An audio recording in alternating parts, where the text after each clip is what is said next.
Have you ever felt restless in complete silence? Like your mind is racing or you suddenly don't know what to do with yourself? You're not alone. Silence can make a lot of people feel uncomfortable, even anxious. But why does it affect us so much? Let's dive into the psychology behind it and make it simple. First, silence can feel like a space where you've lost control. Think about it. In our daily lives, we're surrounded by distractions, conversations, music, notifications from our phones. These things keep our minds occupied. When all that noise disappears, silence removes the buffer between you and your own thoughts. It gives your mind an open space to think, and sometimes to overthink. Without external sounds to focus on, you're left alone with your inner world, and for many, that can feel unpredictable and a bit overwhelming, almost like you've lost control of the situation. It's just you and your brain, and that can be a strange feeling. Now let's talk about social situations. In a conversation, a sudden silence can feel incredibly awkward, right? Your brain immediately starts scrambling, asking questions like, did I say something wrong? Or, are they judging me right now? Even if the other person is perfectly fine and just taking a moment to think, our minds tend to fill that quiet gap with our own insecurities and worries.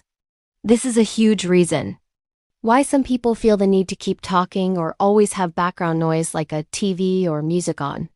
It helps to reduce that social pressure and the anxiety of facing uncertainty.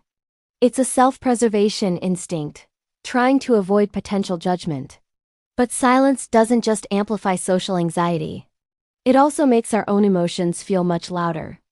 When you're sitting in a quiet room, any feelings you have, whether it's happiness, sadness, regret, or even fear become sharper and more noticeable. There's nothing to distract you from them. For people who aren't used to confronting their own feelings head-on, this can be incredibly uncomfortable, almost threatening. The silence acts like a magnifying glass for your inner emotional state, forcing you to pay attention to things you might normally push aside. If you've been avoiding a certain feeling, silence will bring it right to the surface. So, what's happening inside our brains during all of this? Fundamentally, your brain is wired to seek patterns and predict what's coming next. The constant noise and activity of daily life provide a steady, predictable flow of information for it to process. Silence takes that input away. Suddenly, your brain doesn't have its usual data stream, so it starts noticing everything it hasn't had a chance to process yet. That's why quiet moments can sometimes feel so heavy or intense.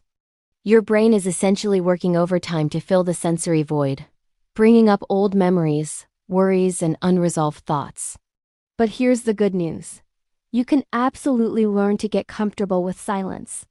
It's a skill, and like any skill, it just takes a little practice. You can start small. Try spending just a few minutes each day completely alone. With no phone, no music, and no other distractions, just sit. Focus on your breathing, the simple sensation of air moving in and out. Notice the thoughts that pop into your head, but try not to judge them. Just observe them like clouds passing in the sky. Over time, you'll find that silence stops feeling so threatening. It can actually become a source of peace, a way to refresh and re-energize your mind. In the end, silence isn't your enemy. It's more like a mirror. It simply shows you what's already inside your mind and heart. The more you learn to face it, the less uncomfortable it will feel. Embracing silence is a powerful way to understand yourself better, strengthen your mind, and find a sense of calm in this noisy world. Thanks for watching, and I hope you'll give it a try. Don't forget to like and subscribe for more content like this. See you next time.